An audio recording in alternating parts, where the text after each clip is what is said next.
And you speak Arabic very well. No, like we speak it with the Lebanese accent, which is like more like very interesting. It's just how generous people are. Mm-hmm. Like it's insane. Oh my gosh! Like you could go somewhere, they like give you literally something they'll give you off their back if you could. But another thing that in general kind of just annoys me, just about Arab culture, I think, honestly, is just like whenever you don't know when someone's sincere. You know, because everyone they're so generous. But I remember it happened actually in the U.S. There were two girls I knew, and they were both Arab. And, they already left, so. I think something we have a problem with in the Arabic world is the difference between haram and rape. Yeah. It's a very common thing that I don't do this, but is it haram? Yeah. And sometimes we prefer to prohibit that. The aim, like we see more important than the prohibited practices. Some places, some people, you can't really pour the finjan. Yeah. You can't really pour the whole thing. It's just like very small portion. And if you did, you might get slapped in the face. Like literally, people would do that. When you ask like why, it doesn't make sense. Assalamu alaikum, welcome to Forza Podcast. In today's episode, I interviewed Brittany, who is born and raised in the US, but has included herself with the Arab community here in Athens, Ohio. So we talked a lot about the differences between the American and the Arabic culture, what was the differences, what she liked about the Arabic culture, how was it for her, and also my experience living 6 months with American people and the fact that I hate going to parties, and also how was it for her to go to Lebanon and see the world. My name is Aziz. I hope you love this episode, but before we get ahead and get started, please like, share, and subscribe to this episode and enjoy this episode. So it's your first official podcast? Yes. Nice. I'm glad that you're here. So I remember you asked me what is the reason, like what we'll talk about, what's the topics and everything. And what crossed my mind was three main things. First of all, you being very inclusive with the Arabic community, especially here in Athens. And also me having the experience of living with American people. Yeah. You're American, right? Yeah. Like raised and born. Yeah. So I think that cultural exchange for me was very interesting. And then for me to come back here and see like you, Olivia, do you know Peyton? No. He like plays soccer with us and Ping, and he hangs out with us all the time. And then, funny enough, the World Cup. Yeah, that was. You know, because it was a huge event, not only like globally, but specifically for the Middle East. Yeah. Because like, you know how soccer like brings people in and gathers people from different backgrounds and different points of views, and especially that I don't think like in history we had a chance to represent our culture like we did in the World Cup. Definitely. And after seeing everyone just go there and see, wow, like the Middle East is very different. The Arabic community is like modern. It's not like deserts and like camels everywhere, and so that was something that kind of gave me an idea of like, why don't I kind of take advantage of people that are in here, and especially people that are inclusive with us. So I'm just curious to kind of hear your experience and your perspective about it, and how, like, what made you, first of all, if you can like give me a bit of your background and your name, what you studied and everything. Yeah, so my name's Brittany. Okay. I'm originally actually from like Athens area, from Albany. It's really? Like, yeah, it's literally, we have less than 1,000 people there. Yeah. It's like the smallest place, like. It's like right there. Yeah, 20 minutes outside. Yeah, close to Snowden. I studied communication studies. I graduated a couple weeks ago. So, yeah, congrats. Yeah. Yeah, you're right. But other than that, like, I'm born and raised here. It's like super, like a white area. Yeah. Mainly. Like, I think there was only one kid that was like half Japanese in my entire high school. Yeah. And so it's like a pretty, like, there's no difference, you know what I mean? It's just people, they've lived here for centuries, not centuries, they're all like similar and stuff. Yeah, mostly farmers. Or, yeah. So it's a pretty, like, it's not like really diverse area. OU was probably the most diverse thing I saw going into high school. Yeah. So OU was like a really good opportunity for me to meet people. But And you studied like high school in Albany? You haven't right high across school from like there? Sylvan. Okay. Yeah. So you probably didn't get a chance, like you said. There was just very similar people to each other. So what I'm really curious about, what was the first interaction for you? Like, is the and you speak Arabic very well. No, by the a way. Like a little bit. And you speak we speak with the Lebanese accent, which is like more like very interesting. But also, when was the first time you interacted with Arabic people and you're like, oh wow, this is really, how was it for you? Really weird because I feel like even in high school I was just attracted to the Middle East. I don't even know why. Like, I think we had one international student. We had two. One was from Pakistan, one was from Morocco. But this time, like, I want to say, like, الفكرة ما وصلت يعني فهمت إنه like Maghrib, it's like an Arab country. Like, you don't think about it. You just meet this guy. He's like, his name was like Anas, but we all call him like Anas. Yeah. So you don't think about anything. So I think the first time I really remember taking something in Arabic was maybe my last year of high school. We had to do like a geography class. Yeah. I picked Morocco just because I think I knew the guy. I was like drawing Arabic letters, like actually coloring them in because you don't even know how the language works. I was drawing like left to right, doing it. But after that, I think going into university, do you know like Khabarat, the Saudi group that came? It may have been my freshman year. So what, 2018? What was that?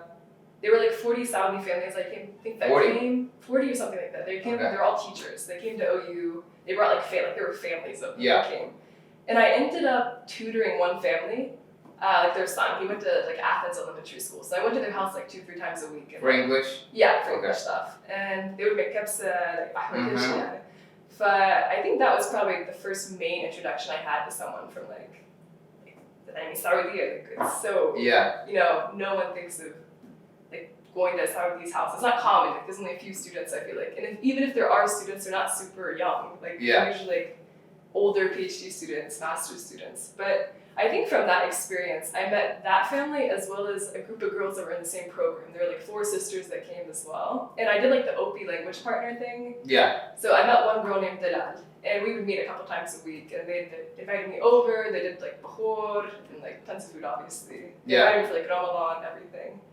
So I think just through those girls, and also Sarah al-Balushi, her and I, we worked together in Nelson Catering. Yeah. She was, I actually think, the first like girl I met before all of them. And when I was in high school, I worked there. Yeah. So within like this 1 year, I think I was just introduced more to like older girls for the most part.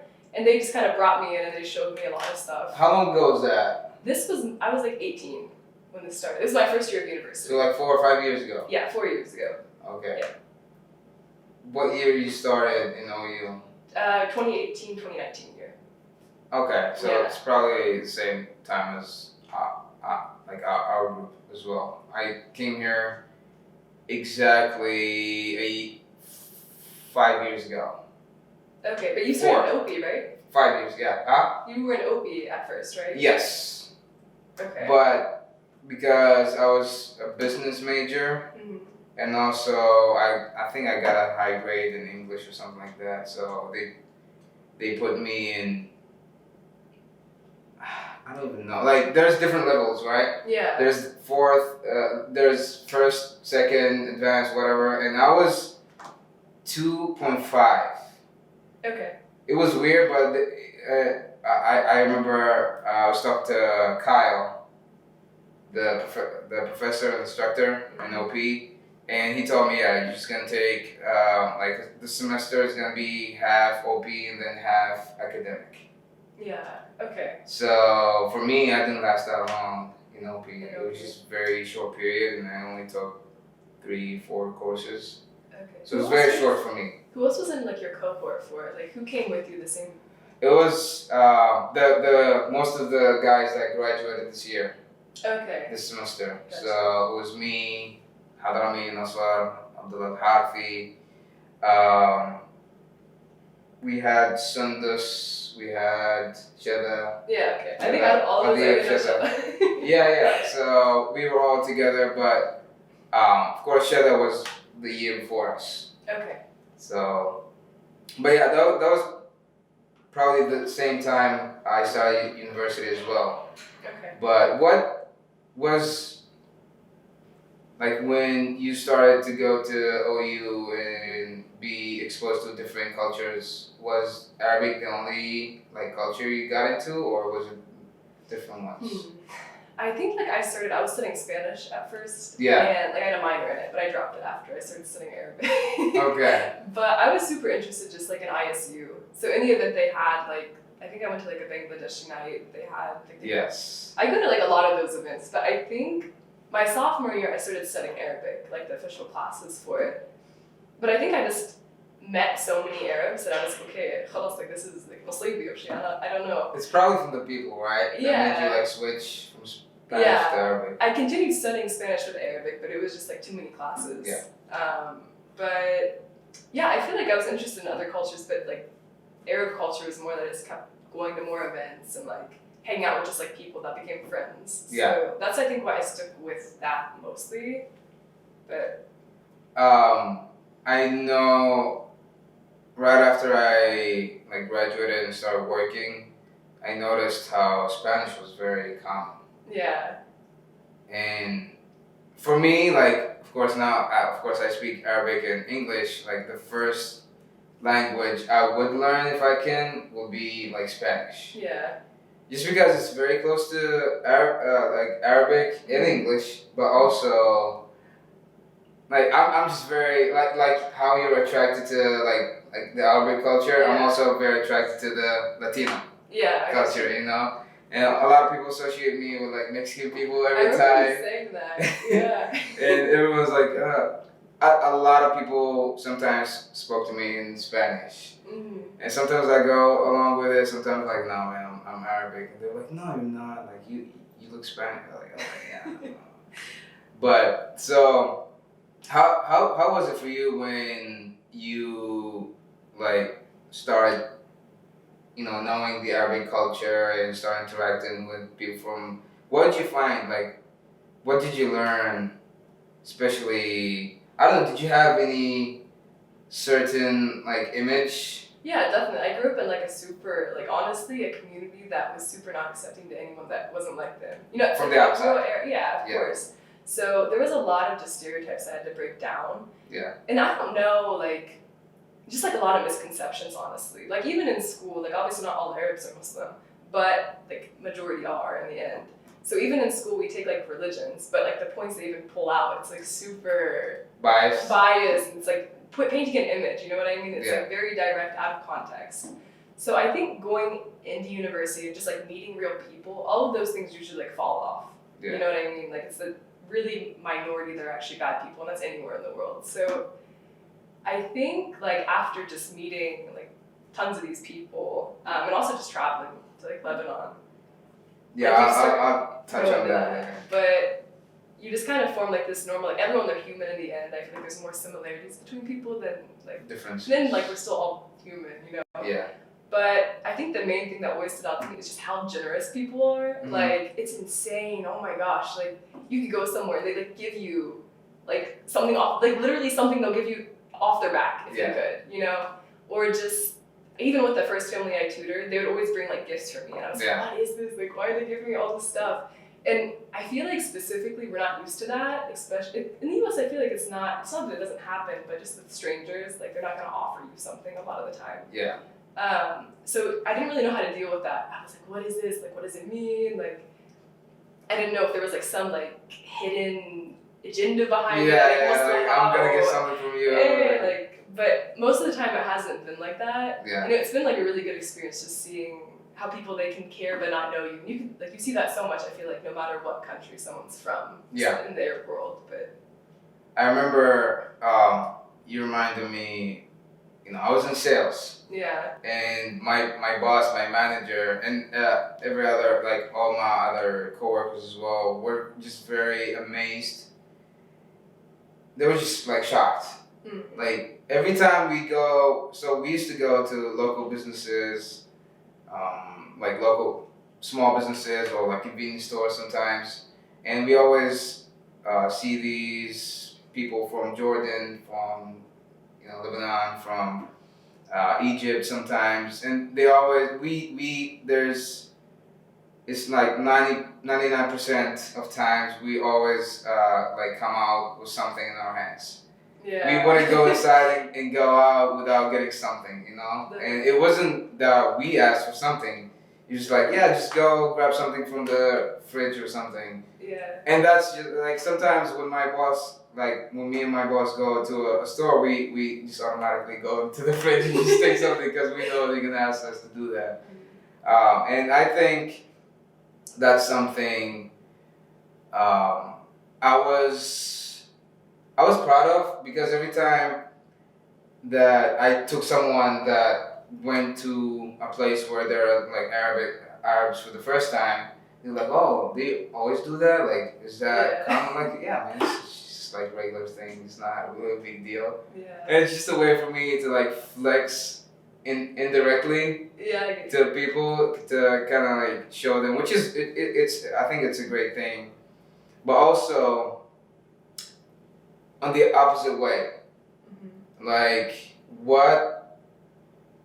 of course, like you discovered a lot of things about Arabs and everything, but what did they discover about American people as well? Of course, they're coming here and seeing everything, but it's different when I start to get to know someone that is actually born and raised here. Yeah. Because I got to experience that too. Yeah.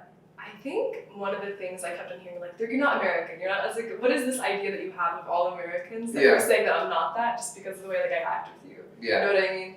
So it's kind of sad in some ways, but at the same time, like, the U.S. is huge. Like, there's over 300 million of us. So it's like, how do you just group one? Like, even if it's like a small country, you can't just group them as one, But I think.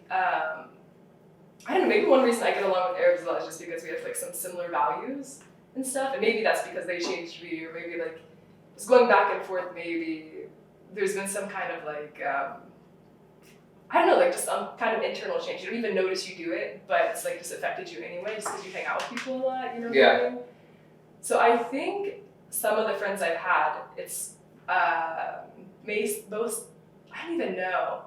I'm trying to think of like what they've said to me in the past, I think they're like just, Arabic people? Yeah, like they're just like, wait, you don't do this. Wait, I thought like all Americans are so open and they just like go party all the time and they like go sleep with everyone. Wait, you don't like partying? I've never like been drunk in my entire life. I hate parties. It's just like different, Yeah. Like, the idea that everyone, they think that we're gonna be like what the TV portrays. I had one girl actually ask me. She was like, why don't you guys mourn when someone dies? And I was like, what? What do you mean we don't like mourn when someone dies? She's like, yeah, in the movies, like, no one cries. I'm like, this is a movie. Yeah. But I think, there's definitely been some things that are kind of annoying. People ask, like, when they just assume that you, like, will do something, or especially when it comes to, like, just meeting people and they have these assumptions about you. They can be kind of, like, not dangerous, but when you know that someone, they already have an entire like image of you and they've never even met you or know your values or family or anything, like how can they assume like you're gonna be like that? But that's, I think it's a nice way, it's a nice opportunity for you to change the perspective. Definitely. Not entirely, like you're not gonna make them, it's hard to convince them to totally change it the opposite way, but at least like, oh, okay, it's not all of you are like that. Yeah, and definitely like they're gonna meet people that like live their own life however they want, you know what I mean? Yeah. So in the end, like, it just kind of depends on who they are. Like, if it's someone random, I don't really need to change anyone's mind. But that's interesting. Like, you don't like partying. No. Just tell me more about that. Like, what doesn't make you? Because I'm the same way. Yeah. I don't hate partying. Like, I love going to events, like social events and gatherings and stuff like that. But when it involves drinking, I'm like, I just can't stand it. I can sit. Because especially after I graduated, went to Cincinnati, my life kind of changed. My roommates were all American. And every time they want to go somewhere, it's always to the bar, right? Yeah. Or at least to a restaurant. And then right after like, 9, 10 p.m., it's always, drinking. And they're like, no, we're not gonna, we're just gonna a couple sips, and then all of a sudden they're like drunk. Yeah. They're wasted. And that's something like for me, it's just my experience. You know, I didn't really enjoy that aspect of hanging around drunk people. No, I get it. Because you're the only sober one there, and they're all like acting crazy and everything. If I had someone that's sober, I can like laugh and joke around with other people. But you're literally the only one that's not drunk. Yeah. So that's something that I hated about like parties. Mm-hmm. And especially because if they know that you don't drink, sometimes like part of the fun is like, you know, trying to get you to. yeah, and they know that's something I don't like to do, so I just feel that I'm gonna take away some of their joy. I just think about it sometimes like that. But what was it for you? So I think it's a mix of things. Part of it's like kind of religious, like obviously Christians, they can drink, it's just like it's technically like not allowed to get drunk. Yeah. Like that's like the ruling on, you know what I mean? So it has something to do with that, but also it has to do with, I think, like the same thing. I just don't like being around drunk people. Yeah. I'm just not super comfortable. And the same, like my workplace, like the restaurant I worked in during college, like Thai Paradise, everyone drinks there during like shifts. They take shots, they go to like Smiling Skull in the middle of the shift. Do they serve? They used to sell alcohol, but like they don't have a license anymore for it. But they, like you said, like they try to make you drink, like, oh come on, we just want to see you drunk once, and just like, I don't know, it's a weird thing. I think that's one of the reasons why I didn't really hang out with like a lot of Americans during university is just because of like, not everyone, but majority of the people I met, like they would just go. Like my, what is it, like the community thing you have to join the first semester? Learning community. Did you have one of those? What is that? I don't know. It's like everyone in your major, you guys have to meet once a week, like your first semester.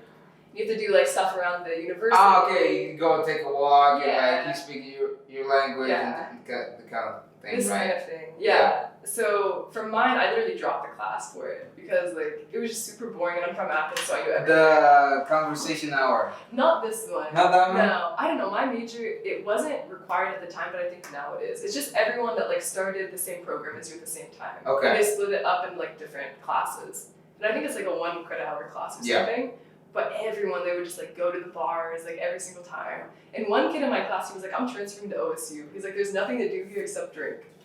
So. Because it's also known for partying. Like it's one of the top colleges for partying. Yeah, but I think just overall, it's just like I just was never interested in it. Like I'm from Athens. My entire life, I've seen people like drunk in the street. It was just like. How was it for the people around you that knew you didn't like to drink? I think it's like they didn't really know what to do. Like for example, like Americans are like, okay, what do we like hang out with others? Not everyone, of course, but like people like really shallow relationships in class. Like how else do you invite someone to hang out? Yeah. Like, it's but different. for you, like how did they treat you? Honestly, I didn't really tell people. You know? Like because it's just like they're gonna be like, wait, why? Like how don't you do this? Why don't you do it? And it's not like I'm against drinking. It's not like I've never drank alcohol before. It's just like. It's like usually like dinner or something like that during an event, but it's not like it's not like an everyday thing or like even an every week or month thing. It's just like occasionally, you know. But yeah, I don't know. I just don't tell people because it's usually like it stuns them a little bit, and I just like want to keep going like naturally. Is it harder because you're American? Yeah, I mean obviously people at work, for example, they offer you a beer like all the time. Right? Yeah. Let's go take shots. I'm like, no, I'm good. And I remember one time a girl that I worked with, her boyfriend, one day he's like, so why don't you drink? And he was just like so confused by it. I was like, how is this such a big deal?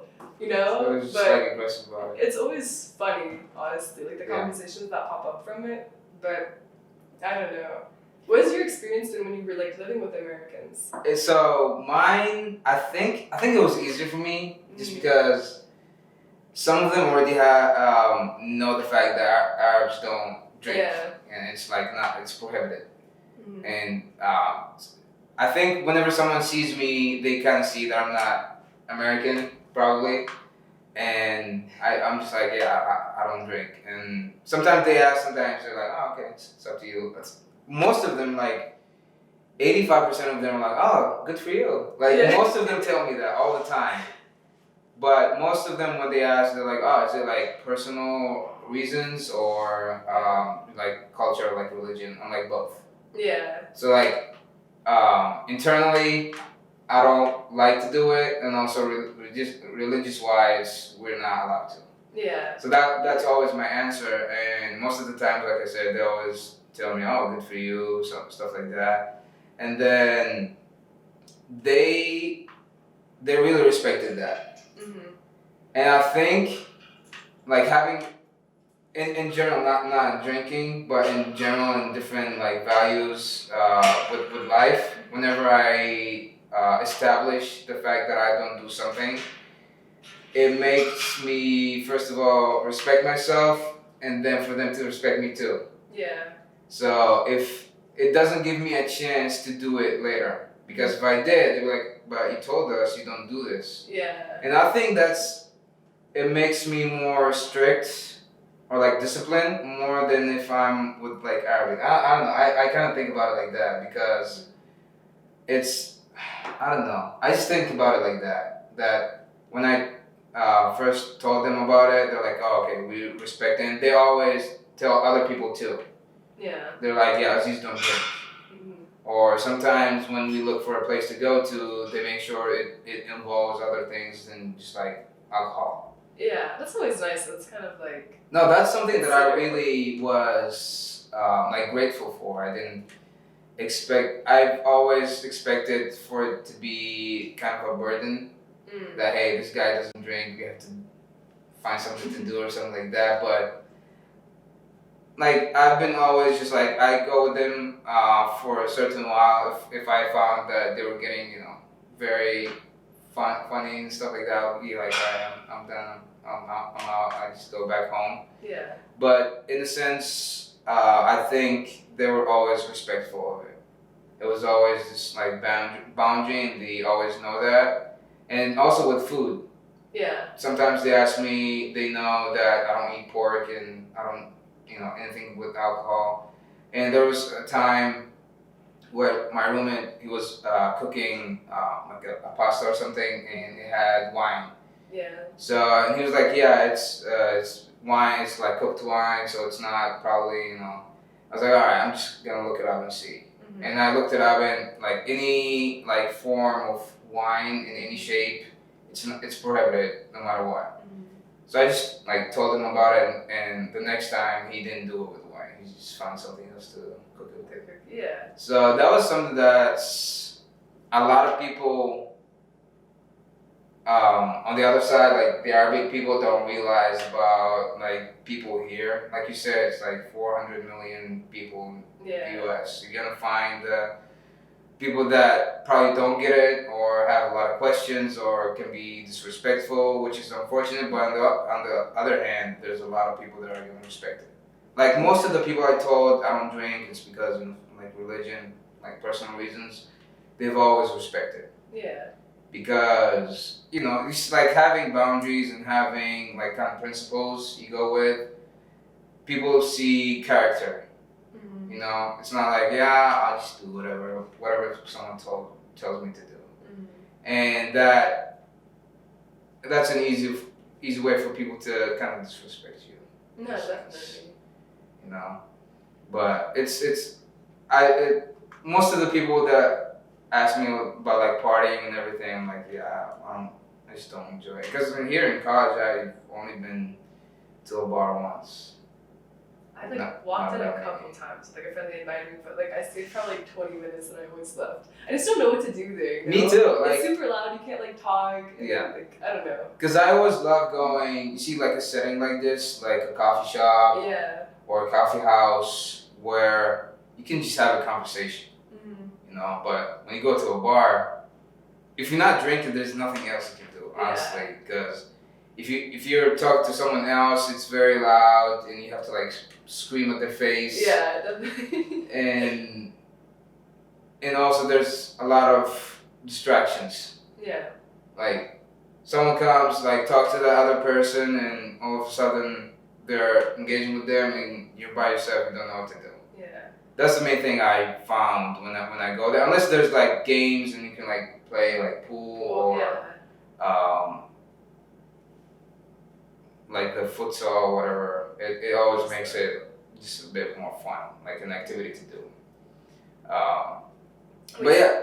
I have a question. Like the first time you went to like the OE block party, did you go and like walk and like see people? The what? The Halloween stuff. Your first year. Yes. What was your like first experience like seeing that many. I don't know, like, you know what it's like, but So in my like mind, it was always what I saw in the movies. mm-hmm. So it was like children going around trick or treating and stuff like that. But of course, I was in college, like campus. So there was no kids. Yeah. It was just a bunch of like degenerate, like young people going around, and I think it was just I feel it was like a huge party in the whole like Athens region. That's what I felt. And what they told us after that one, they were like, yeah, it's not like the year before where it was a lot better and there was like music bands and everything. Okay. The one I was in, it was in 2018. I don't know, it was just like noise, Yeah. It was just a lot of people crowded. We had fun, but what did I go to the other year, like 2019? I don't remember. Did they do anything in 2019? I honestly don't know. I honestly haven't gone to them just because when I was a kid we went a lot. Because my like friend growing up, they had like a shop on Court Street, so you would have to stay at night and like make sure no one broke anything. Okay. So we'd like sell like food. During the Halloween? Yeah, when we were like in that's school. But I haven't like actually, I've walked like a few times back and forth doing it, but I haven't like really engaged because I've seen it for like 20 years. So I remember like all of the Omanis, each one like bought a mask. Yeah. And you just put it. I had like a clown face. Oh, okay. And I just wore like a leather jacket. And I remember one of the guys, I don't want to say his name, he wore the uzak. Oh yeah. He wore a uzak, and I don't know what else he put on, but he wore that and he put a mask as well, and he had like, I think it was a machete or something. Yeah. So it was fun, like seeing it for the first time. Yeah. But I wasn't like truly like, oh wow, it's amazing. I mean, it was fine. No, I just can't imagine like coming and then like, I don't know what, if you start in August, September, October, it's like your third month here and you just see everyone like drinking to that extent. No, it was. It's October, isn't it? Yeah, but I came here on January. Oh, you didn't start in the fall. No. Got you. So okay. Yeah, it was on January. But I went back home in the summer and then came back here. Okay, got you.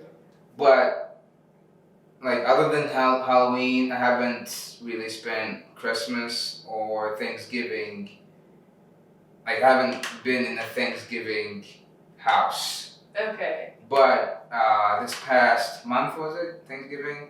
It was my first time going like with a family. So okay, that's cool. my former coworker, he invited me. He was like, "Yeah, come. I know you've never been to a Thanksgiving like event once, so I'd like to invite you." And it was very nice. It was the first time I go to a Thanksgiving.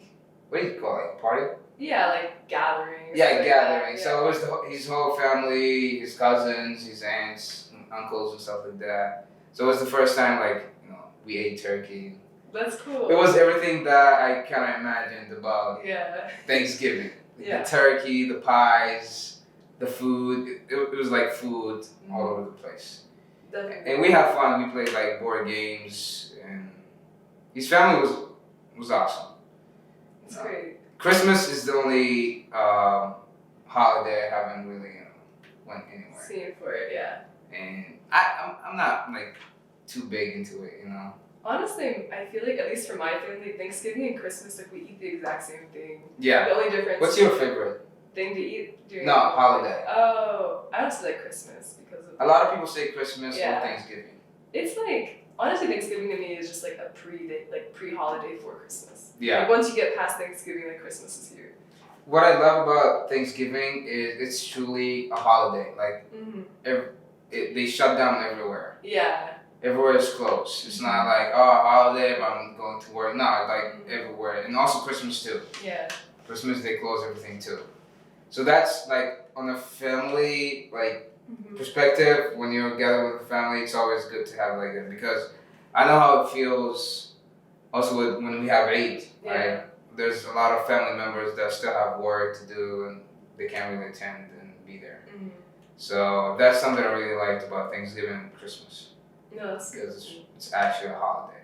Yeah. People take when everything's shut down, you know, like when Walmart's shut down, like it's definitely like a holiday. Like Walmart, it's a big deal after you see that. Mm-hmm. How was it for you when you went to Lebanon? Oh my gosh.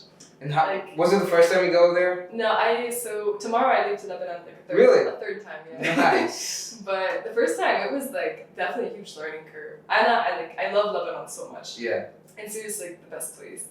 But I changed so much when I went there.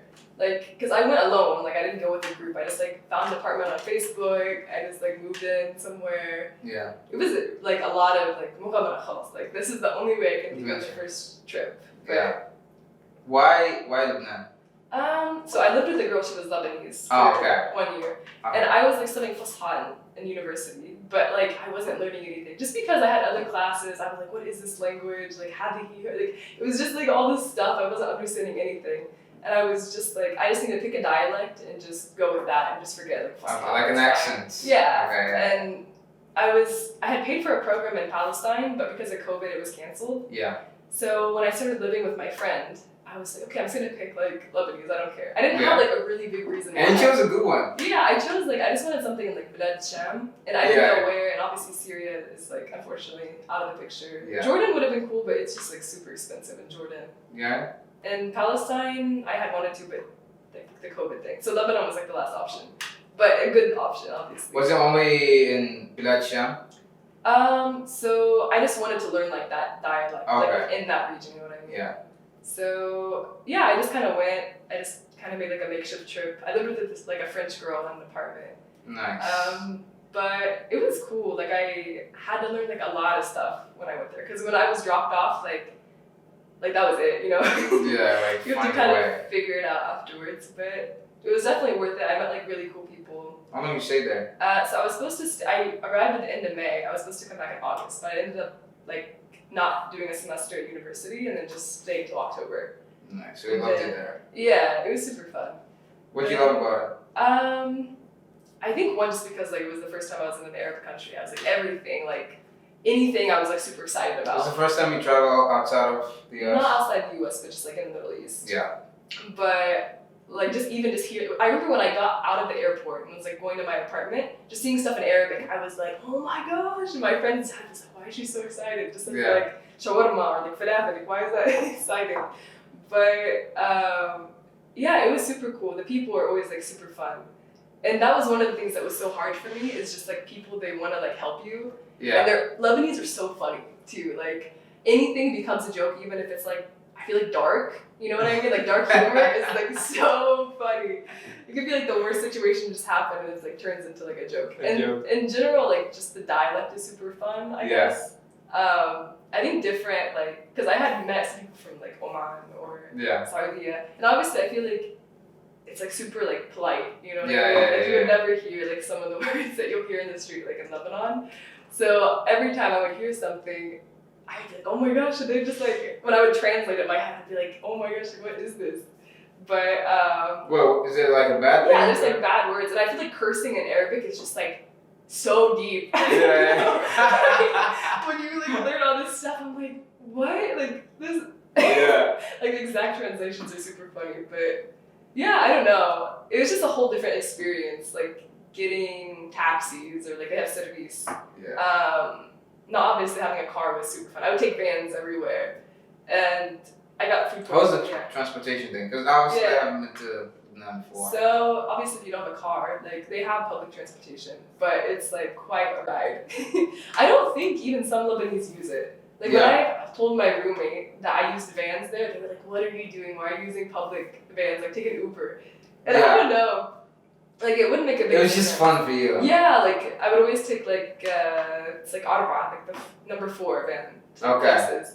I would take service a lot, which is like this part was so confusing to me. Service? Like, there's like taxis and service. And taxi, at least from what I understand now, it's just like you basically just pay him only for you to take the ride. Service, other people they get in with you along the way. You know? So like what do you call it?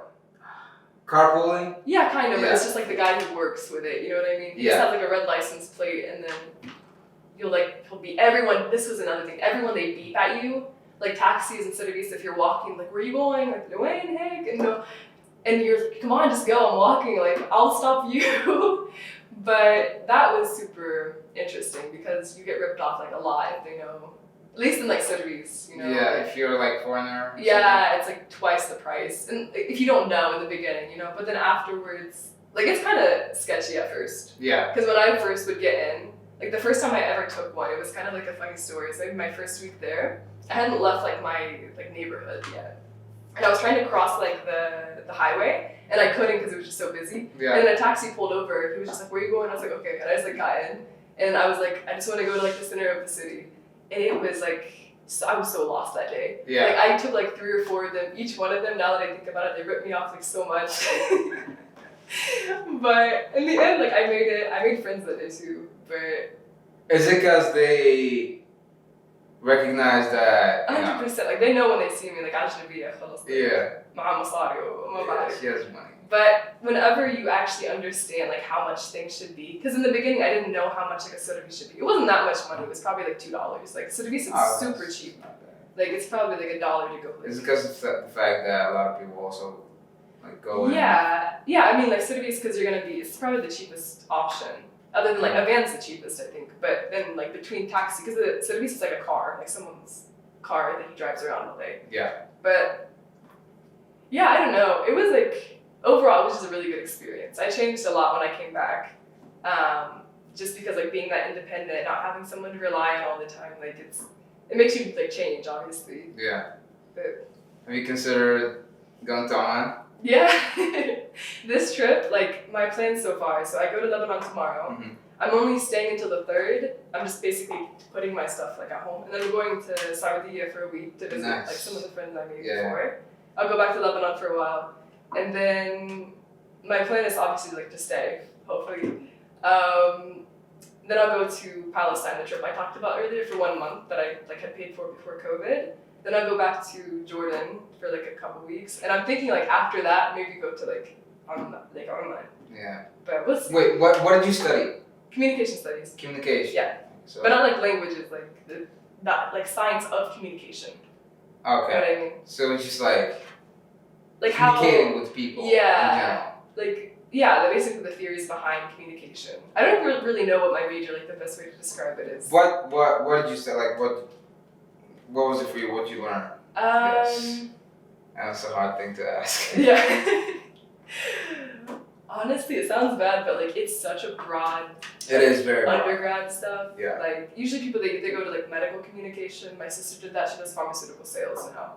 Okay. They have organizational, which I think like people they think of like wedding planners, but it has more to than that. Yeah. And there's also like a law program, like communication within the law or policy kind of stuff you can do.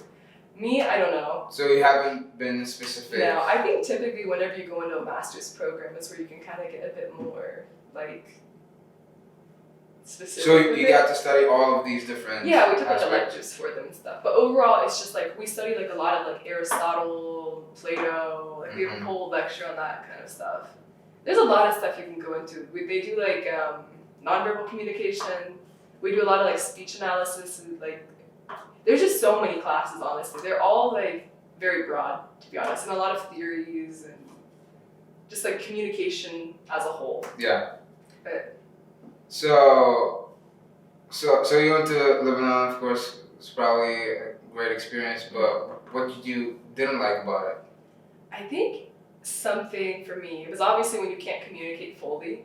Yes. It's like not the best time because you want to say something, especially whenever you. It's hard for people to manipulate you. Yeah, and especially because a lot of the friends I made, they were Syrians, and not just like Syrians that were like working. It's like Syrians that were like Lajan, you know what I mean? So they weren't educated, Refugees. and it's like these people were super cool, but it's just like whenever you're trying to explain something fundamental about yourself and you can't, like it's just sometimes like the relationship it can't become really deep. Yeah. You know, because if you can't explain like anything, Just to a certain it's like point. it's pretty shallow.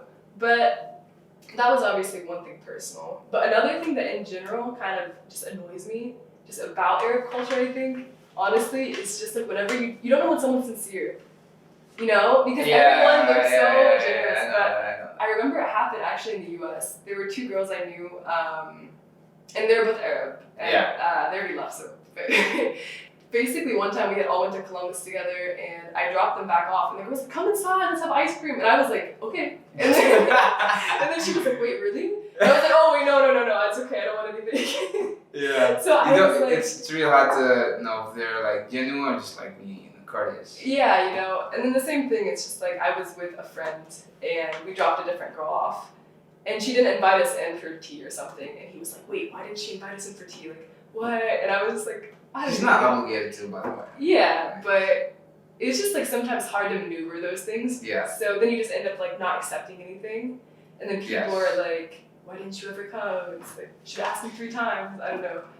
But That's very interesting because we as Arabic people also encounter that. Like, it's hard for us to, because we live that way and we were raised to treat people that way, to like always be generous and everything. Yeah. We also feel, like for me, sometimes I do feel bad for asking people to do it if I'm not genuine about it. You know, because it's just like saying words. It's not really mean. You don't really mean it. Yeah. So it's, for me, I always, it really depends on the person. If you know that person and you're very comfortable with each other, then yeah, I'll come in. We just, you know, even if I know for him, like, if it's busy or anything, but still, I just stay for 10 minutes, have a quick chat, and just leave. Yeah. It won't be as big of a burden if I went inside to someone that doesn't really mean it. Yeah. And that's, I don't know if it's trickier for you because, you know, because of the language gap and everything, but it is certainly for us too. Yeah. Like, we have the same thing. No, it makes sense. But I think maybe like the biggest part about that is like, at least like US culture, for the most part, people, they don't invite you over unless they mean it. Like, no one's gonna go out of their way to invite you over. Right. So it's just like whenever someone invites you, it's usually like, yeah, okay. You know, it's like the first time we're gonna accept it if like obviously you want to go. But yeah, that's like probably like one of the biggest clashes that I had. And other than that, it was just like dealing with, like, obviously the situation right now in Lebanon isn't like the best. The economic situation, there's like so many things that have gone on. And obviously because of that, like people, not everyone, but especially with like the war in Syria and tons of like refugees that have came, like I had never seen like kids in the street, you know? Yeah. Like if I see someone homeless, it's like an old guy, like a panhandler on this, like the highway or something. Yeah. But like having kids, and these kids, like they know how to get money for people, like what They're if trained. Allah khaliha, yeah, this kind of thing. Professionals. Yeah, seriously. And it's like they know how to like pull your like strings or like, your heart and these kind of things. So that was always super, like that was the first time I had experienced it, and I was like, how do you not get manipulated by children? Yeah. Because in the end, they don't actually keep the money. You know, there's like someone above. That's fucked up. And yeah, it's just super. That was like super difficult for me, and still kind of is. Just because there was this one girl. She was always on the same street, named Sarah. She's like daughter of like a refugee. And basically, she asked for money from everyone, but like I would hang out, we'd get sandwiches together, like this kind of thing. And one time we went to like a. What, with her? Yeah, like her and her little brother, because like I don't know. I was just interested to know more about her. Yeah. I'm interested in like narratives of people, Yeah. like, and their stories and whatnot. So I would go and get just like I think it's like saju, like the sandwich, like sausage. Yeah. Yeah. So they always would get that, and we went into the shop, and I was like obviously paying, and there were just some guys that were like sitting there, and then he started talking to me like, don't buy her anything. Like there's Lebanese that need food, and like I don't know, I'm not gonna say. I'm just like. The kids, like, what do you want me to do? Like, I'm gonna spend my money how I want to spend it. Like, and you're unbiased too. Yeah, and this is the difference. Is like when you go into a different culture, you don't know like the context and the things that people, like how they view other people, or like, you know, everyone, they have like biases towards people, so it's different. But yeah, there's definitely like you feel a bit of tension between Syrians and Lebanese when you're in Lebanon. That maybe you wouldn't feel between like Syrians and Lebanese in the US or in Canada, for example. Yeah. And it's kind of hard to maneuver because like you don't know like the situation fully. You're kind of coming in from an outside and you're just kind of seeing people just like who they are, like just people you randomly meet, but you don't have like this context that kind of shapes other people's views. Yeah. Have you got into like very Because I definitely did like deep conversations just about like culture, religion, stuff like that. Mm-hmm. And what was an interesting interaction, like a conversation you had about those things? So Lebanon, it's like obviously super diverse with religions. Yeah. And I had like friends from like a lot of different religions. So I remember I would go to like this family I had met, just like Sadfa. Like I would go to their house a couple times a week. They were Shia, and they were like with Hezbollah. Yeah. You know, so they lived in a place called Uzai, and it's kind of the part they live is like super impoverished. But I would go there a couple times a week. Like my mom would always invite me for dinner, and they would have شو اسمه like the leader of Hezbollah, Nasser. I forget his name. I have no You know who I'm idea. talking about? I don't know. I'm not super political. So. Yeah, I forget his name honestly, but he's like on billboards in Lebanon. Yeah. But I think he starts with like Noon, Nasser, but he's on the TV like during the It's week. very popular. Yeah, so I would like sit on the sofa and like all the family would come around and they would just like start talking to me like do you understand what he's saying? And I'm just like, no. And they would start explaining to me. And then also I was in Lebanon the first time during Ashura. Yeah. So that was kind of interesting because like their family obviously like participated in some of the stuff. And they like have roads blocked off during it for like the Shia to do their thing. Yeah. But that was like a few conversations I heard. But the interesting thing is like if you go to like a Sunni house, they're gonna say something like, not always, but at least the people I had met, they'd say, oh, the Shia do this, with this, with this. Yeah. If you talk to the Shia, they're gonna say, the Christians, they do this, this, and this. And like, like everyone, they do something against each other. Yeah. I had like a friend of mine, their dad, they were Maronite Christian, and she was like, just don't ever trust Shia, they'll do this to you. But at the same time, like, everyone, they have their own story with it, especially with like the civil war that happened in Lebanon and like how things are kind of like divided. Yeah. So I definitely heard like a lot of perspectives because I was going in and listening. It wasn't like I was saying anything. I was just like hearing what people were saying about like their own faiths or how they express them. Yeah. So it was definitely interesting because any place you go to, whether it's like Derzi, like the Druze, I went to like, it's called Alay. It's like a region, it's kind of close to Beirut, but it has a lot of Druze there. Druze? Yeah, so it's a religion. I don't think it's anywhere except like Bilad al-Sham. They have them in Syria, they have them in Lebanon. I think there's some in Palestine. Yeah. And I forget like the history of it. I think they originated from like the Fatimid Caliphate in Egypt, and then they like moved out of Shia. It's like a whole history, but they're this like really minority religion. But they have like really cool mustaches, all the men. Okay. And the women, they're called like sheikha, and they wear like white veils if they like. It's a really secretive thing. Like you can't become a Druze. You have to only be born one. It's exclusive. Yeah, completely exclusive. You have to buy a membership. But they're like super cool. That's kind of what I want to learn next time when I go. Is just kind of like see if you can spend time with some of them. But they make really good like homemade stuff. Yeah. But deep conversations about religion, like obviously when you meet like someone's mom or dad, they're gonna be like Islam this, and they're like I've met guys in the street. Convert you? Yeah, not convert, but like obviously like share something. I had one guy in the street I was buying like. It's just a guy that he sells like fruit. Yeah. And he was like playing the Quran to me, and he was like, "Do you feel something?" You know. And I was just like listening. And his son, he like has memorized it or parts of it, and he was like, "Do you see them?" And I was like, "Oh, mashallah." What do you say? Like, I don't really mind to like listen to things and just hear people's point of view, but it's definitely like very like religious society. Religion definitely shapes Lebanon. Yeah. I think it always has and probably always will. So it's definitely a lot more. I can't tell if it's taboo to talk about it or not. Like in the US, they say don't talk about it with people, but I feel like the US, we talk about religion. At least in my experience, I've been with people that's pretty open just to talk about stuff. Lebanon, they said don't talk about it, but I feel like every place you go, they ask you about it. So It's like religion in general. Yeah, like not maybe about the faith, but maybe like what is your faith? You know, like they'll ask you. Like what do you practice? Yeah, but I haven't had like a bad experience. It was just kind of all just people like converting or maybe not converting. I don't know.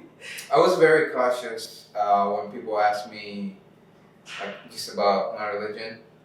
Like some people ask me like what's I was like I'm Muslim, and the main kind of idea that people already know about it is like we don't eat pork or drink alcohol.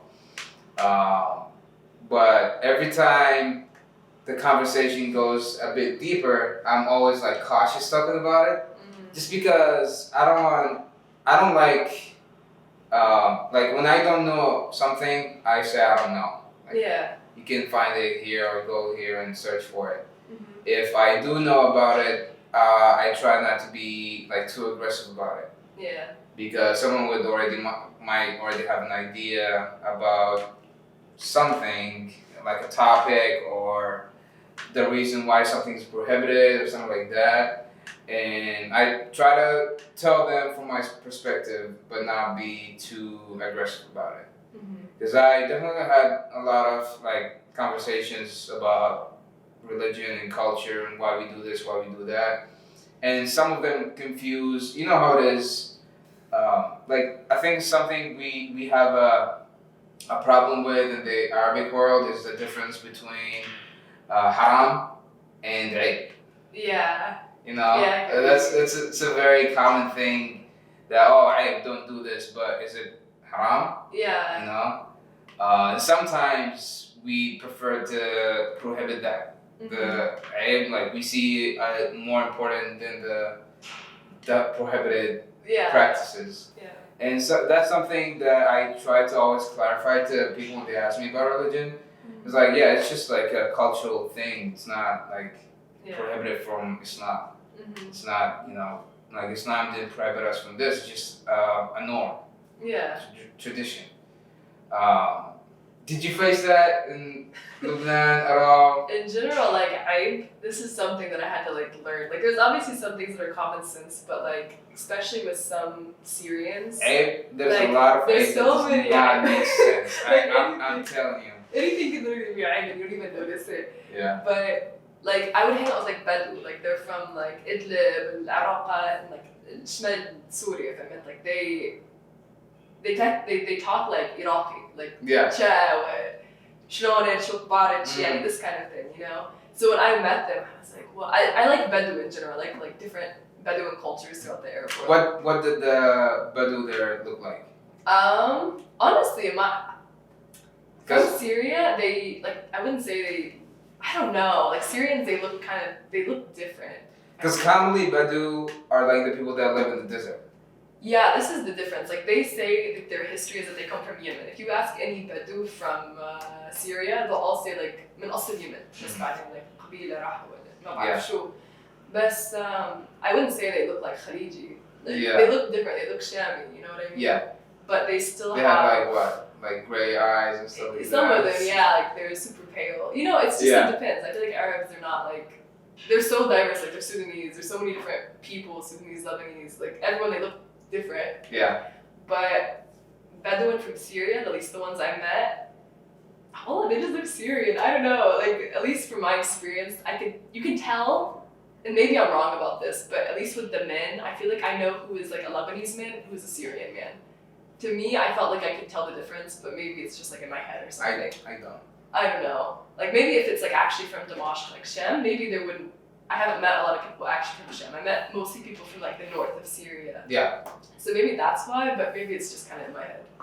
So what was the thing with the Bedu? Like they just like have so many different like it's just so different in Lebanese culture. Like the north of Syria, like obviously they eat on the ground. They the clothing is different. Like women still wear abaya. Obviously if they're Muslim, but most of them are Muslim in the north of Syria. Yeah. But like little things, for example, like most of them they smoke argile or shisha. Yeah. Hookah. But there is this thing where they were saying like, okay, if you pass the argile, like you can't. Like one guy who told me a story, his brother was with a friend, and the guy he like lit his cigarette on like the faham, and the guy just punched him. He's like, why would you ever like light your cigarette on my faham without asking me? Or like whenever you pass it, you can't pass like the nose of it. You have to like turn it over to the hood and like pass it. Did you counter anything that has to do with coffee?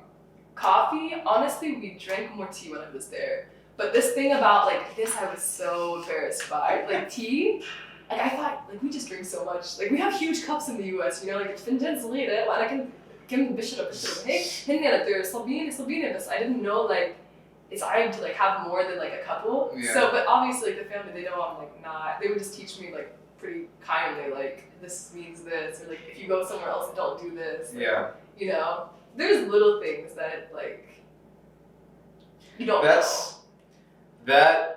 That's what makes it very hard. Like for me, if I was exposed to a new culture or a new environment and I was with young people, it's very easy. Yeah. Because mostly the young people are not very strict. Yeah. But when there's elder people, it's always so embarrassing. Yeah. You know, because they're very held to like their standards and their traditions. And one thing with the coffee thing, it's I think it's very common not only in Oman but when like some places, some people, you can't really pour the finjan. Yeah. You can't really pour the whole thing. It's just like very small portion. Mm-hmm. And if you did, you might get slapped in the face. Like literally, people would do that. Yeah. And when you ask like why, it doesn't make sense. Yeah. It's just how it is. Like why? No ask. You just do whatever you're told. So I think that would be something that's very hard for people that come like from outside to kind of perceive and get convinced by. But the least you can do is like, oh, okay, these are how things are, and that's it. Definitely. I think if like you're someone that you're not actually like interested in culture and you go into these situations, it would be so annoying. Yeah. You know, but because you just don't want to even probably be there, or it's just like, why do I have to deal with all these rules that aren't even written? Yeah. But I think if you're interested in it, it's always just gonna be like cool to like. Yeah. So that's very interesting. You know. But yeah, it was definitely like fun. Like this is the reason I like Syrians so much is because they have, at least the Syrians I met, they have this more like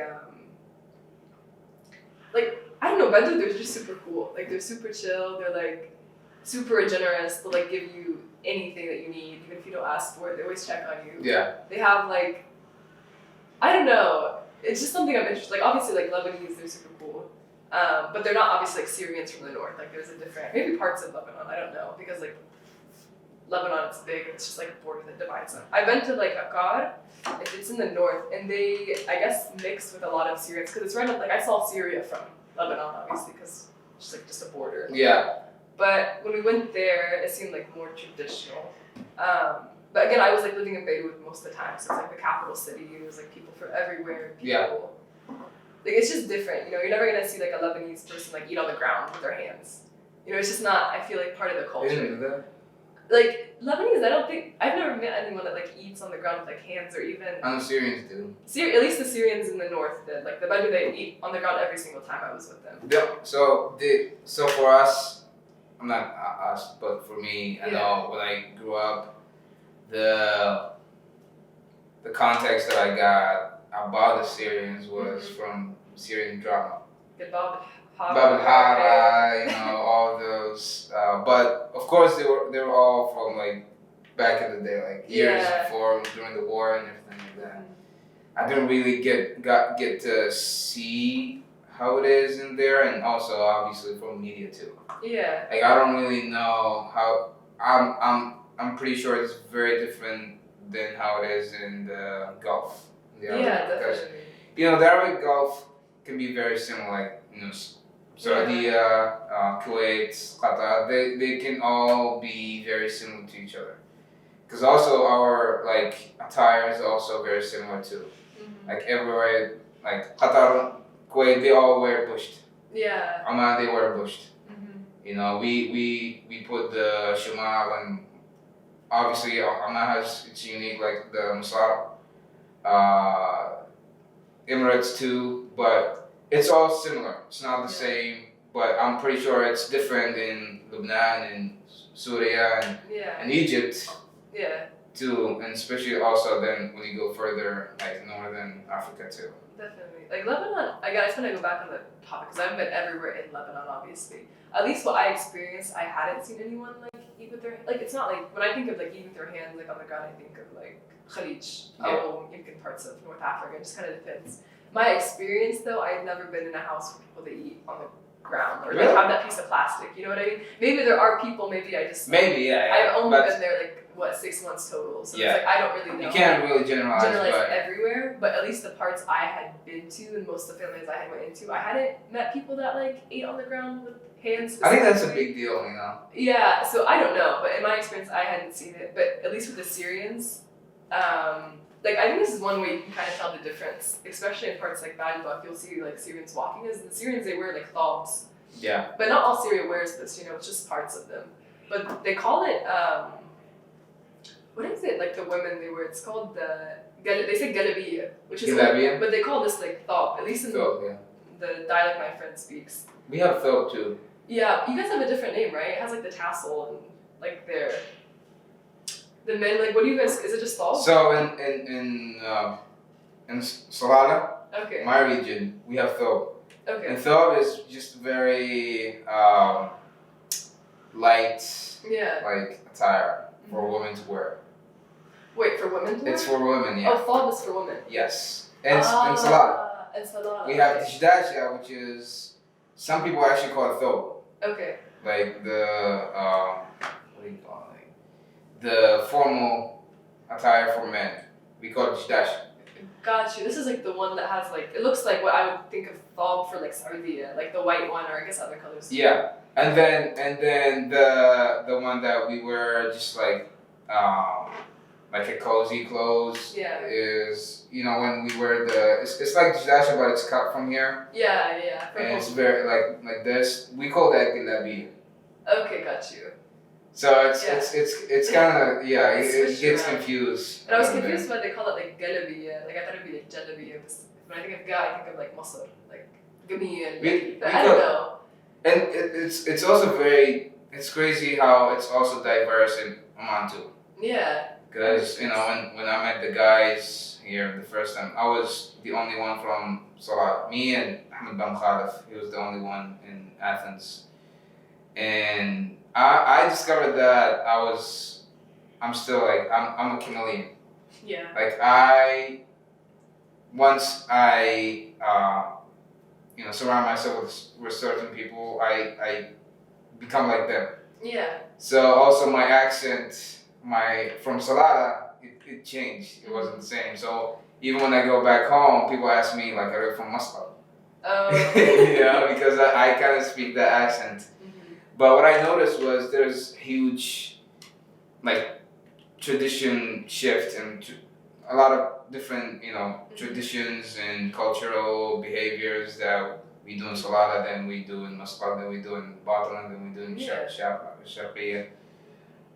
So you can also imagine how it is in a completely different country like Lebanon and stuff like that. Yeah, I think that's one of the things that I was like, everywhere in the world, no matter what country, like it's so diverse no matter what. Yeah. Like, whatever city, it's gonna have different ways to speak. Like Lebanon, they have different accents. Like I feel like most people, they just think of one accent. Like this kind of like كتير خفيف وهيك بس إنه like there's people they speak with qaf in Lebanon. And like there's so many different accents within it. Jabal, like it doesn't even matter. Like Lebanon, it's small, but it still has diverse regions that have different demographics of people and different histories. And he chose a nice accent. Hopefully, I know that we always like watch like Syrian drama. Yeah. It's always the accent that's tied with like nice words and like romantic words, you know. It's because it's very light.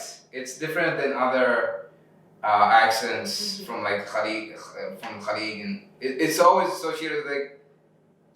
It's always like Habibi, you know. It's very like, even when you say it, it's like very soft. Yeah. You know, so it's very different from like other, because there's like preferences. Yeah. It's always, and you can always find these memes that kind of, you know, like laugh about different accents. Like with the flags and stuff. Yeah. And always the Lebanese one's like the romantic one every time. Like, I don't know why, it's just like a stereotype we have about them. But are you excited to go to Saudi? I am. I like have wanted to go like a long time, honestly. Me too. But how have you not gone? It's so cool. I went only once for Umrah. Umrah, okay. Yeah. That makes sense. But I'm excited. I'm starting in Jeddah. I'm gonna go. My friends, they live in Al-Hassa. The group of girls I know. So I'm gonna be kind of doing like a road trip. So I'm excited. Saudi is very big. Yeah, it's so big. Very It's gonna take like a lot of driving to get from west to east, but I just want to go to the desert and like do like whole camping. You know all like the really cool like camping videos people put on Instagram, the rules like they roll out like and have the then now can show you. And now I've been seeing parts of Saudi as like, bro, like I haven't seen this. Is this really in the Middle East? Like places you can see, you think like this is Vegas. Yeah. You know, it's like how is this? When did this end up being here? And I think it's been recently that they give them access to those parts of Saudi or something like that. But now we're starting to see like more like footage and stuff like that. And I think I just got very excited, especially after Saudi got involved and started to be like very open. And now they have the Mosum Riyadh. Yeah. The Riyadh season. Yeah. Like, different things. I'm like, damn, so these like. It sounds like you don't right now. You don't really have to leave the Middle East. Yeah. To go to whatever, like you have to buy. The expos. Yeah, Dubai. Like I don't even know if I'm interested to go. Really? I don't know. I don't think like older like historical stuff. You know. I think if I went to like Emirat, I want to go to like different cities in it. Not like Dubai would maybe be cool, but I don't know. I just feel like what do you do? Dubai might feel like home. Yeah, like it's like the US. Like I think like the expo would be cool, but I don't know if that would be super cool to see.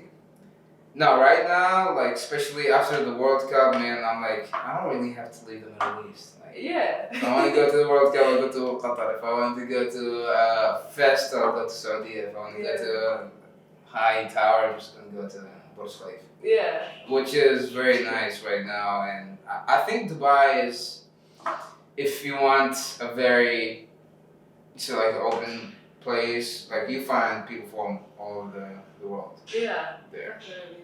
It's not the most affordable. Definitely. Right now. Like luxurious. Yeah, but a lot of people say like it's very doable to live in surrounding areas. Maybe not Dubai, but Abu Dhabi, maybe, you know. But they're all close. The nice thing is it's always close to Oman. Yeah. It's like 3 hours from Moscow or something. Wow. So Super close. you might go there, right? To Oman? To Emirat. Honestly, I feel like this trip maybe not. Yeah. But in the future, I don't know. It's still very close to Yeah. Saudi. Yeah. I'm only in Saudi like no, actually I think I'm only there 7 days now. So I think I'm leaving from Bahrain. Yeah. Back to Lebanon, like through that path. But maybe someday I'll go to like Dubai. I don't know. There's so many people that work there. Like maybe if I don't like work in the US, I'll like apply for something. But who knows? What's your like? Do you have a career plan or something? So I have a job. I accepted the offer just because I kind of wanted to have something put in place. It's sales. I don't know how I feel about that, but right now. Like I'm not working now. I talked to them. I did like whatever interviews they offered me the position, and I accepted it. But it's like sales within like it's near Cleveland area, and it's something with like steel sales. It's for like building a building company. Okay. So I just needed like a job outside of college. I have like student loans to pay. So my plan at this point is just to work, pay off the student loans, and then maybe do something that I'm more interested in. Yeah. But when should you start the job? June. Yeah. Oh, you still got a lot of time. I could have started now, but I kind of told them I'm going to be doing like a period of not being in the US. So. Yeah. They were pretty chill about it. So they're in Cleveland. Yeah, around Cleveland. Nice. Why did you choose sales? I didn't. It was just like all the positions, like I felt like all of them were sales. I don't know. Like I didn't. My sister, she does sales, and they were all like, "Dude, sales is so cool, like commission." This job isn't even commission based, which is fine. But I worked in a commission based. Did you like it? We can talk about it. Okay. See, I just don't like it's not that I'm not a competitive person, but I just don't like this like whole. I just feel like sales sometimes can be very stressful, but also like you have to pick your words very carefully. You have to kind of like my sister. She goes to doctor's offices. She takes people out to dinner. She like buys them chocolate. Yeah. You know, I mean, I get that's the job, but I would rather just like not have to kind of like form. I feel like they're fake relationships sometimes. Maybe they're not. Maybe I just have a bad image because I haven't actually worked in sales. It's just like outside ideas I have. But I think it just kind of seems intense to like work in it. I don't know. Do you know what's the nature of the job is? So at the first year, it's actually just a trainee program, but basically they're going to... The first year? Yeah, the first year it's like a trainee thing. For a whole year? Yeah. Wow. We do like a whole project that basically like teach us all the products they have, go to a bunch of the different... So it's not even like one place. I'm going to different manufacturing facilities. So you're going to be traveling a lot? Yeah, the first year. I don't know if I plan to stay for a whole year. Like at least after the year. I don't know, it depends on how I like it. But it's not like my dream job to work in like a steel sales business. I don't know. Yeah. What was your opinion? Like, how did you even start in sales? Like, when I saw when you started working, I was like, what? Because selling what in Cincinnati? So, obviously, I studied entrepreneurship. Okay. So, what my thought process was, in any business, the most important thing is selling, right? Yeah. The skill of sales. Mm-hmm. So, and I had a career coach at the time. She helped me a lot with the job search and everything. And I landed this job in Cincinnati. Okay. And I was like, yeah, I'll accept it. It was a totally like performance based. There's no base salary or anything like that. Yeah. And I started. So it was a sales and marketing consulting firm. Okay. So the main thing we did was we worked with like Fortune 500 clients, and we sold products and services for them to other customers. Mm-hmm. So they wanted to like acquire more customers for those different programs they had. Yeah. So that's what we did. We did like business to business sales. Okay. Yeah. It was kind of door to door. I don't know how to like label it, but the main thing we did every day was we went to the office and we did like training, meetings. We had like calls and everything for like 2 hours, and then from there on we went face to face and like local businesses, small businesses. We went to inside businesses and we tried to sell stuff. Yeah. So that was part of the job. I would say it's really nice that I liked how competitive it was. It was highly competitive. It's very competitive, but also one thing that really drove me and gave me more motivation is seeing how people didn't stick around for that long.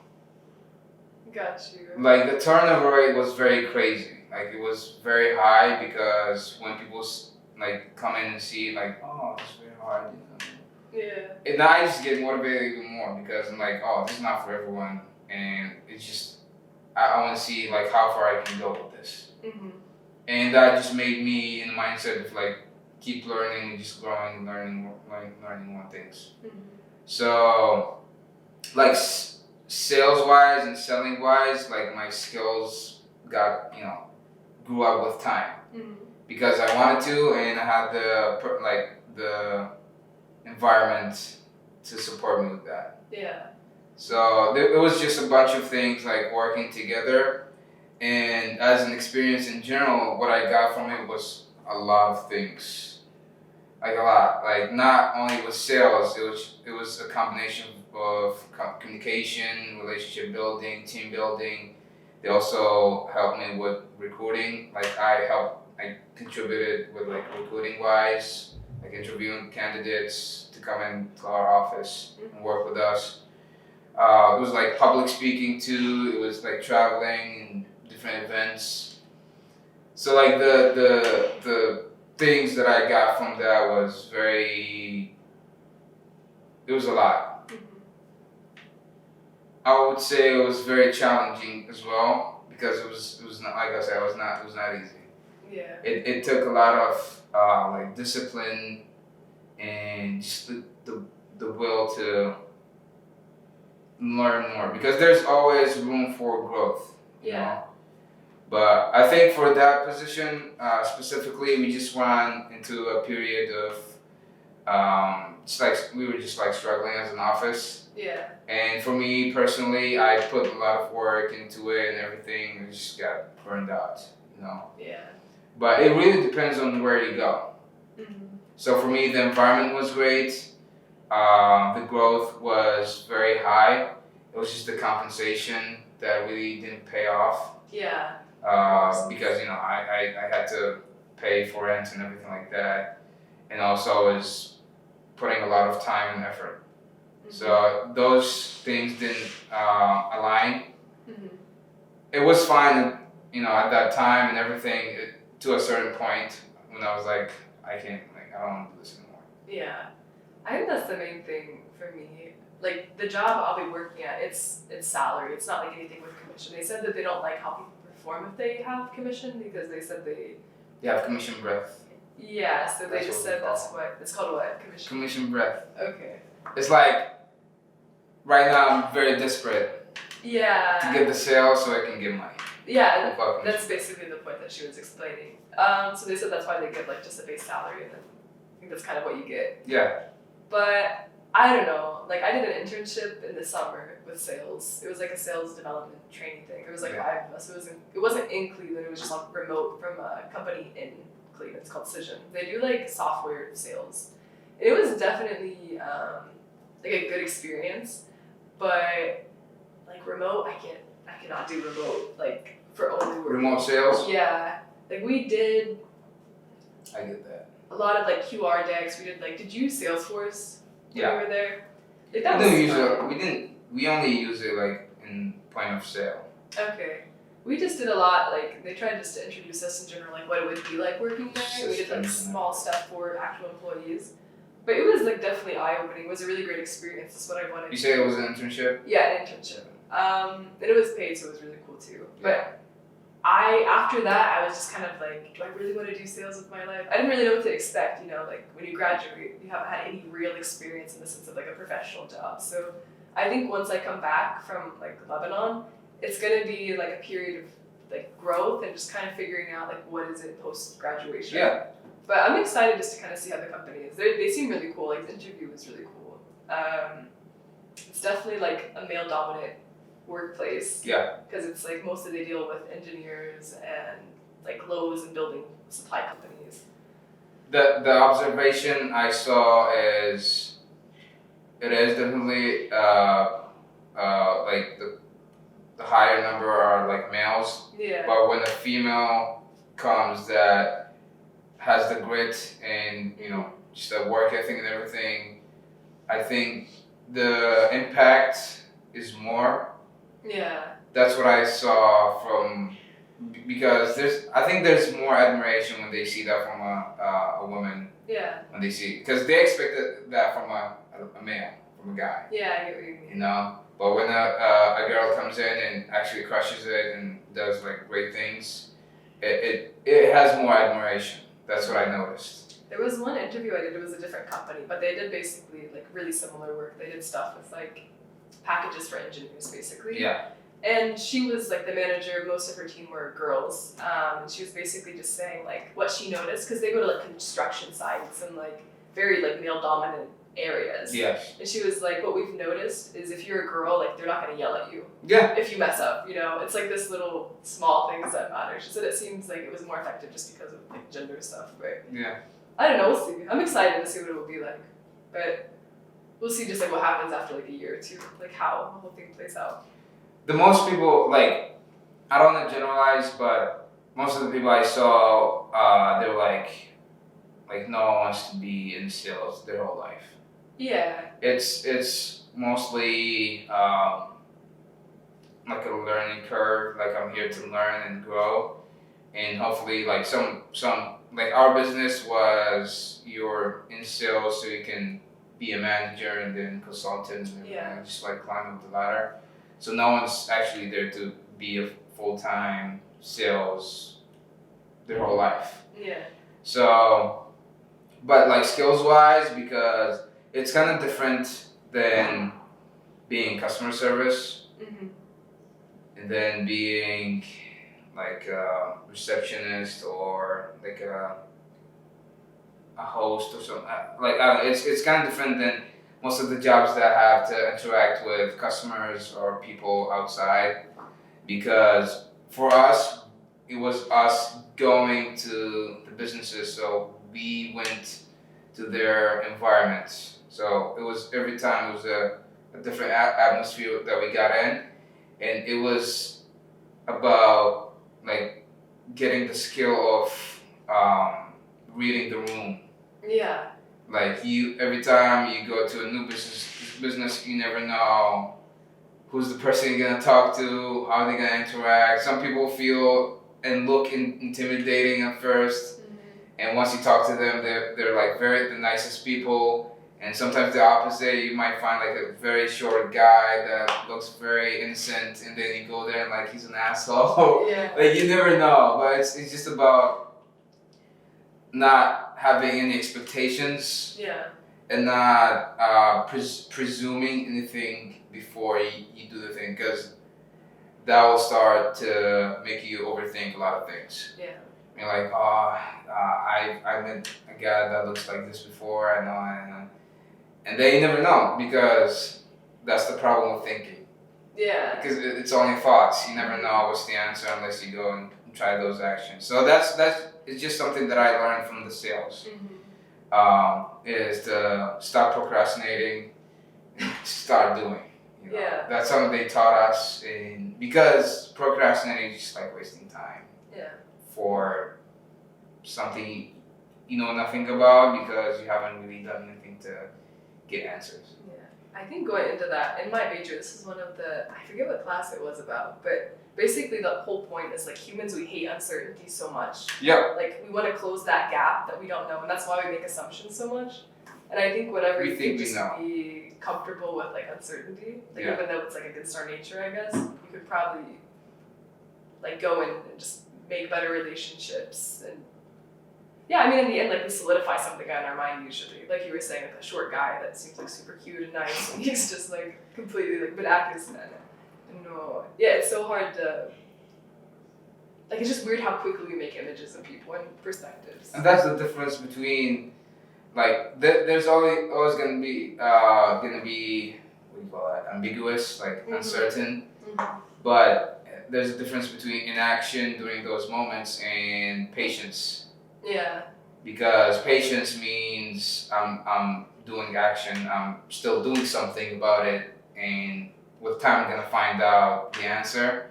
But in action, I'm doing nothing and still expecting to find answers. Yeah. But I'm getting frustrated because there's nothing.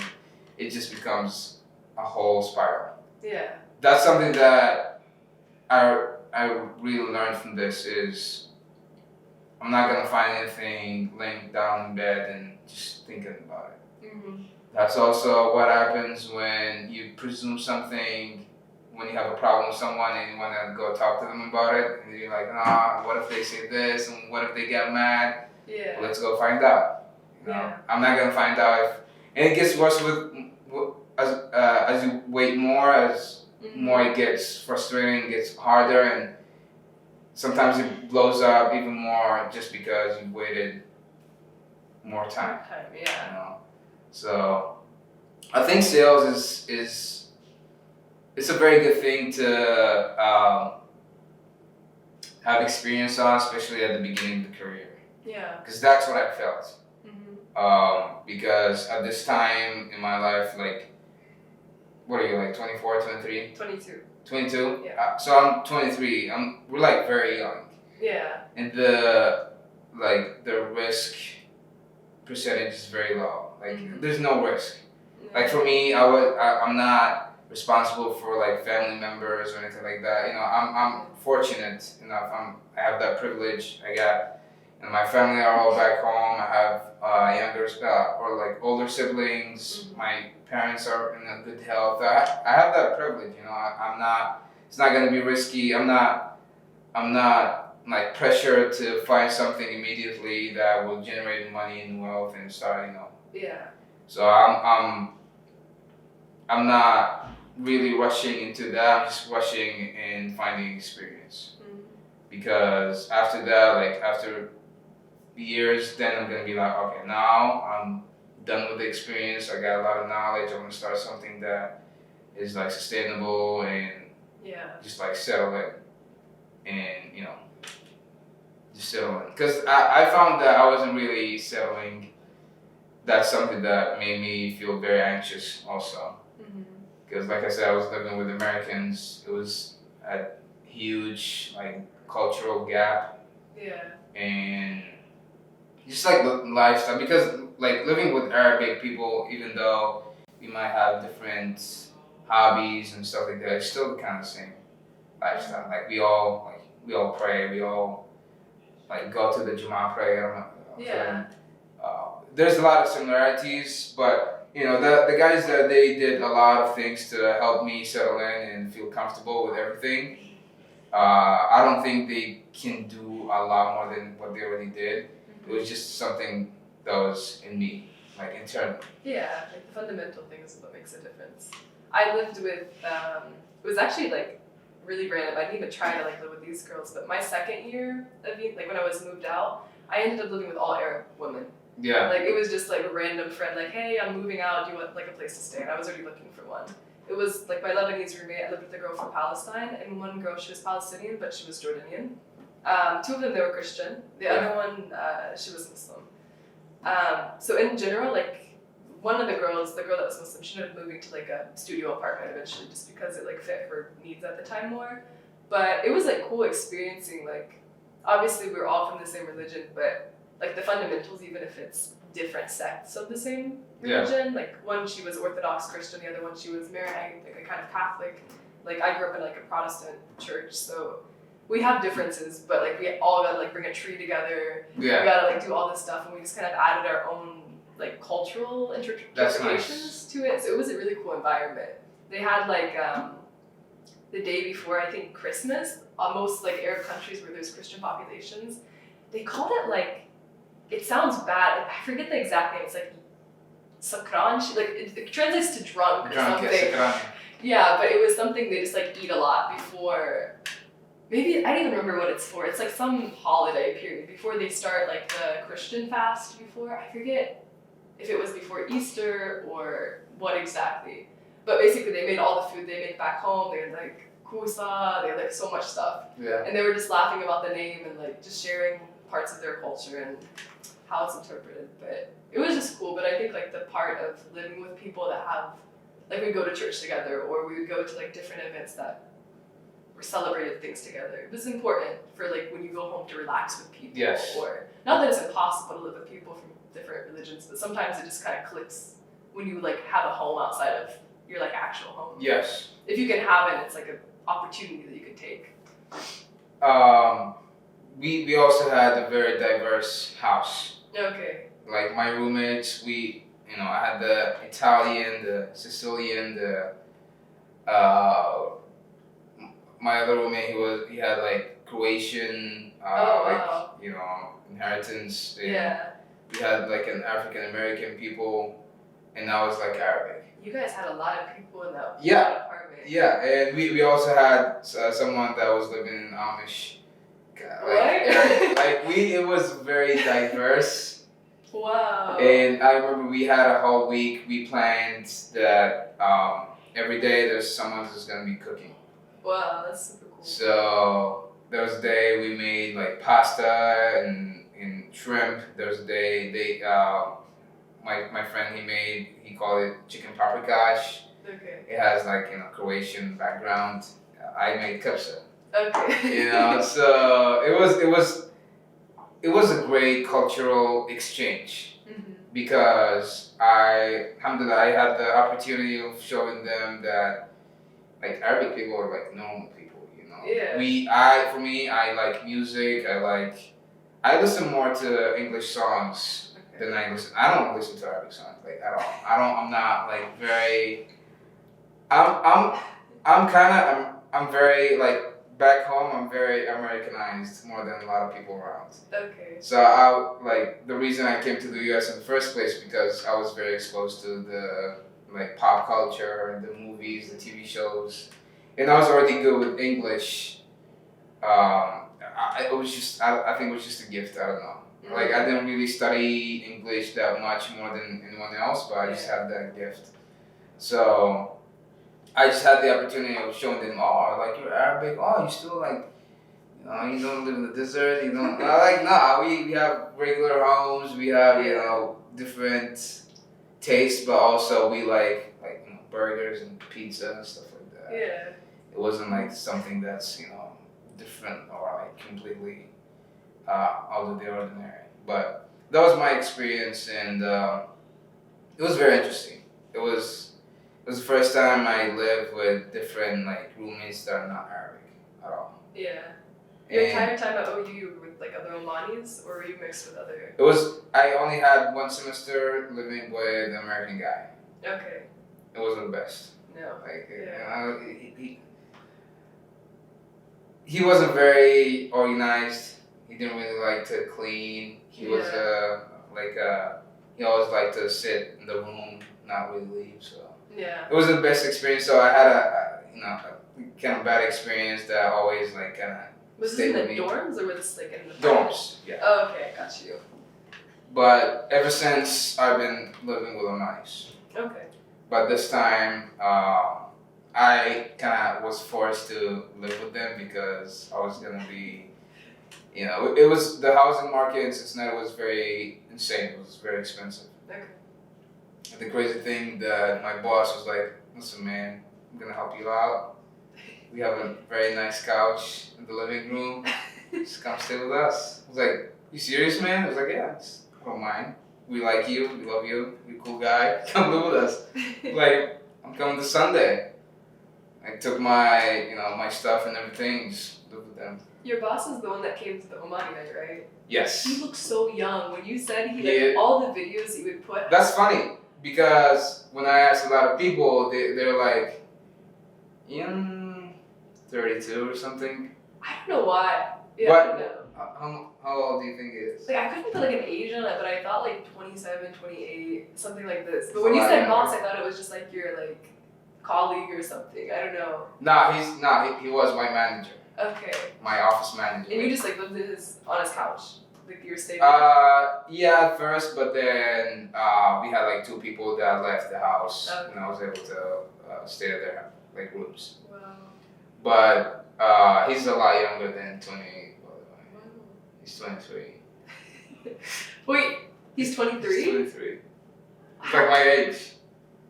What? Yeah, but so my boss, like, just like in the, when we'll finish it off with this, in that, like, the cultural exchange thing. Yeah. He was probably the person that had the most genuine interest in different cultures in general. Okay. But also in the Arabic culture. Oh, really? He really loved, and he always kept like asking questions about like the Arabic world and like my background and my family, like everything that we did. He always kept asking questions, and because also he was born and raised in Dearborn, Michigan. Oh, okay. Which is the most highly populated place with like Arabic people in the world. Yeah. And he also like an extra thing. He had. Iraqi girlfriend. It's like he still had. No, he had it. He had it before. Yeah. So he already had an idea of how it is. Yeah. I remember the day I took them to a Yemeni restaurant. Okay. It was like 10 people of us, and I was like, we're gonna go to this place. It's I've been hearing a lot of good things about it. It's very similar to Yemeni street. Oh, okay, in Columbus. In Columbus. Yeah. And I was like, yeah, but. The rule here is we're all gonna eat with our hands. Okay. There's no like spoons, forks, and everything. And he was actually I only ordered them like the kebsah hanid and like the meat and everything. And he was like, "Hey, lady, can we get like the hummus and the waraq I was like, "What? How do you do that? I didn't know that." I was like, "I know, man." And, like he was very proud of that. Yeah. And I think like a huge like. Props for him. He made me feel like comfortable sharing like kind of my background because he was genuinely interested in like knowing more. Yeah. So I didn't feel held back by my background and where I came from and everything, because it's always like kind of intimidating to be the only one that's not been like born and raised in the US. Yeah. So that's something that I always like to share, that if you find people like that, as like stick to them because they're gonna make you feel kind of unique. Yeah. There's a difference between feeling different and feeling unique. Different is just like some people might see it weird. They might call it awkward. They might call it weird. But unique it's kind of a good word. Like you feel unique, like in a good way. Yeah. You know. So just a huge prop for Mike for being like that. And it's very, very young. Like it's crazy when I think about it because I also thought he was like 27 at first. Yeah. It's just like how he presents himself and everything.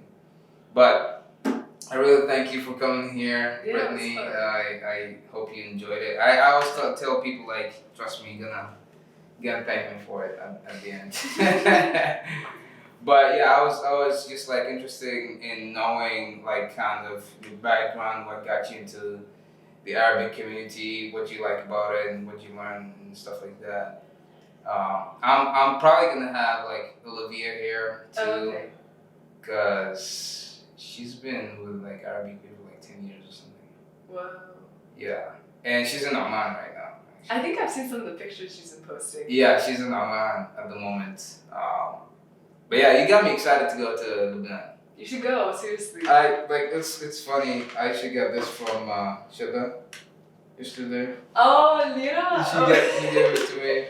With the Lebanese lira, 1000 lira. Yeah, it's like one of the older ones. This is the Phoenician alphabet. There's like a joke in Lebanon that like Lebanese, they aren't actually Arab because like they're like before like the ancestors were Phoenician. It's like an inside joke people laugh about, but obviously how much is this in dollars? Oh, now? 1000 lira? You know, this is like so. Like I think today because you have to get an app when you're in Lebanon to see how the lira changes every day. Yeah. Because of the inflation, I think now it's like in the 40,000 is $1. Yeah, so this is right now. So $1 you can buy it for, you'd get like each dollar 43,200 for $1. Yeah, so when you go there, you get like amount of bills, like a lot of them actually. But it changed a lot. It still is. Do you plan on living there? Yeah, it's not like sustainable. Like if I was actually gonna work there, which isn't like most Lebanese are leaving now, you know. Every time I go there, everyone's like, why are you coming? Why are you coming to Lebanon? Yeah. But it's different because I'm coming out from like the US, so I'm bringing money there. Yeah. So it's gonna be like a whole the different situation. But if someone wanted to leave Lebanon and like they didn't have like, I don't know, a good job or like family on the outside, I feel like it would be really difficult. Thank you so much for spending this time to watch that video. Hope you got a lot of value in it. I know I did. Don't forget to like, share, subscribe this episode so it gets to a lot of people, and also support me to produce more of these episodes. My name is Aziz Al-Fadda. Thank you so much again. Forza Saida.